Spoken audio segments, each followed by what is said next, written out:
Let's be honest, since Avengers Endgame, the Marvel Cinematic Universe has felt, well, a little all over the place, right? I mean, the multiverse saga has dropped some amazing new heroes on us, but trying to connect all the dots, it's been a real challenge.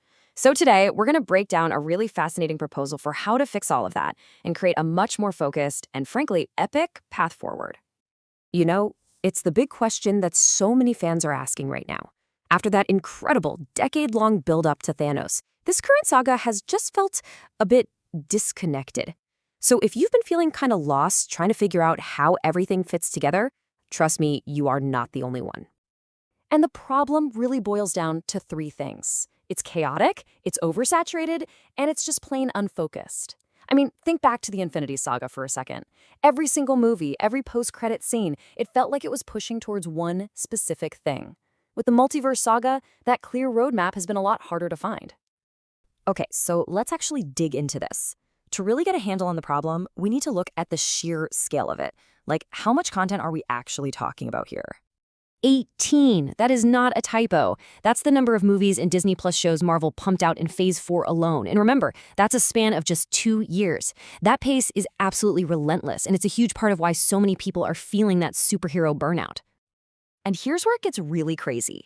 Out of all 18 of those projects, this analysis suggests that only 4 of them actually did anything substantial to move the main multiverse story forward. That massive gap right there, that's exactly why the whole saga can feel like it's just spinning its wheels. We're getting tons of content, but not a whole lot of actual forward momentum. So how in the world do you fix a problem like that?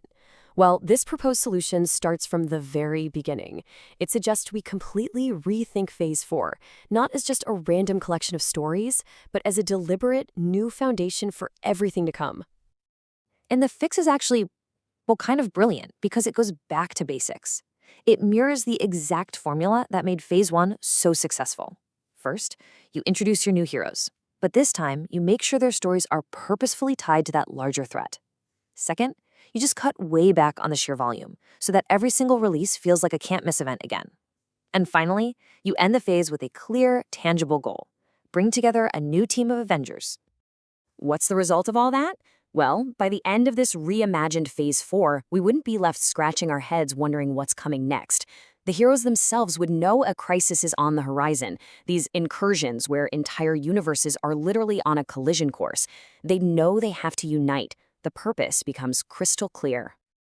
All right, so let's jump ahead to Phase 5 and see how this new plan builds on that momentum. With a brand new team in place, the very next step is to give them a clear, terrifying villain to rally against. Now, in this version, Kang the Conqueror is still the big bad guy. He's the obvious threat. You know, the time-traveling warlord everyone is focused on. But, and this is the genius twist, he's not the real threat.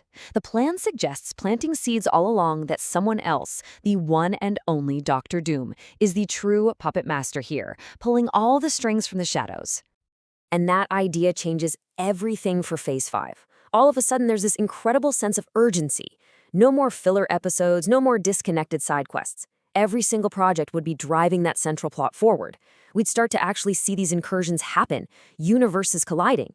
You'd get a new team of young Avengers, not for some standalone story, but because they're needed to fight in the coming war.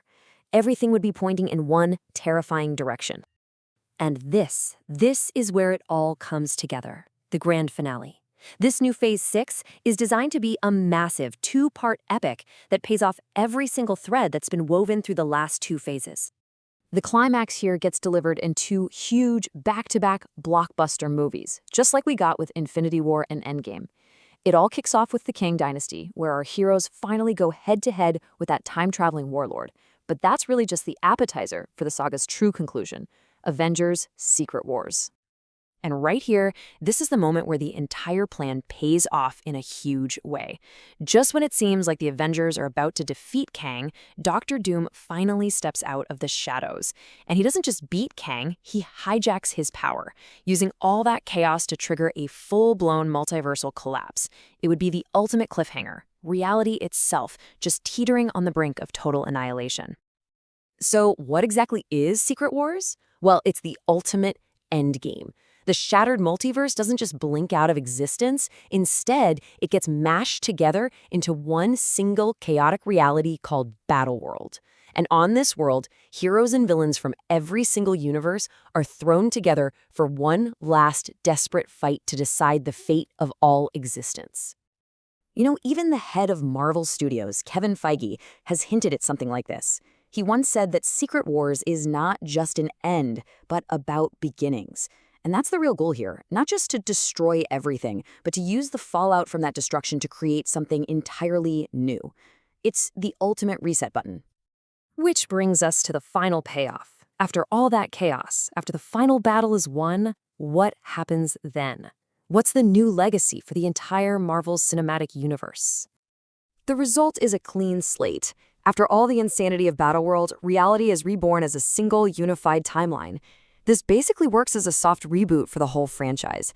It lets Marvel streamline its universe, bring in characters like the X-Men and the Fantastic Four seamlessly, and start a brand new chapter from scratch. So there you have it. It's a bold proposal for sure, one that trades that chaotic expansion for focused, high-stakes storytelling. It gives the whole saga a clear villain, a much tighter narrative, and an epic finale that's really designed to recapture that Infinity Saga magic. So the big question is, could this actually work? Could a plan like this be the key to saving the multiverse saga?